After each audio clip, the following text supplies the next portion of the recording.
নিজের লেখা বই উদ্বোধন করে রাজভবনে ক্রিসমাস ফেস্টিভ্যালের সূচনা করেছেন রাজ্যপাল সিভি আনন্দ বোস। রাজ্যপাল দেশ আর রাজ্যের মঙ্গল কামনা করার পাশাপাশি সকলকে বড়দিনের শুভেচ্ছা জানিয়েছেন। ক্রিসমাস ফেস্টিভ্যালের জন্য আলোর মালায় সেজে উঠেছে রাজভবন। ব্যাকগ্রাউন্ডে ক্রিসমাস থিম। অনুষ্ঠানে আর্চ বিশপ থমাস ডিসুজা শান্তির বার্তা আর মানবজাতির মঙ্গলের প্রার্থনা করেছেন। কচিকাঁচাদের নাচ, গান, কবিতা পাঠে ভরেছে অনুষ্ঠান। কার্মেল স্কুলের শিক্ষার্থীদের আমন্ত্রণ করা হয়েছিল ক্রিসমাস অনুষ্ঠানে নানা পারফরমেন্সের জন্য। Fear not, it is me, humble Anand Bose, who comes from Mananam, a devotee of Jesus Christ. Jesus will save us through. Jesus will show the way. Jesus knows the way. Jesus knows the way.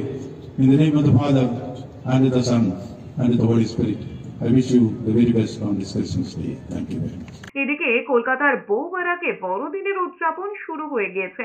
সেখানকার স্থানীয় বাসিন্দারা বড়দিনের আগেই মাতোয়ারা হয়ে উঠেছে বড়দিনের আনন্দে। আলোর মেলায় সেজে উঠেছে গোটা বউবারা। অন্যদিকে বড়দিন উপলক্ষে সেজে উঠেছে সমুদ্র নগরী দীঘা। ভিড় বাড়ছে রাজ্যের জনপ্রিয় সমুদ্র সৈকতেও। ক্রিসমাস ও নববর্ষ উপলক্ষে দীঘার নানা স্থানে বসেছে বাতিস্তম্ভ, লাগানো হয়েছে নানা রঙের আলো। পার্কের গায়ে পড়েছে রঙের প্রলেপ। সেজে উঠেছে ওল্ড দীঘার সৈকতাবাস। সংলগ্ন বিশ্ব বাংলা উদ্যানও সাজানো হয়েছে দীঘার জোড়া প্রবেশদ্বারকেও।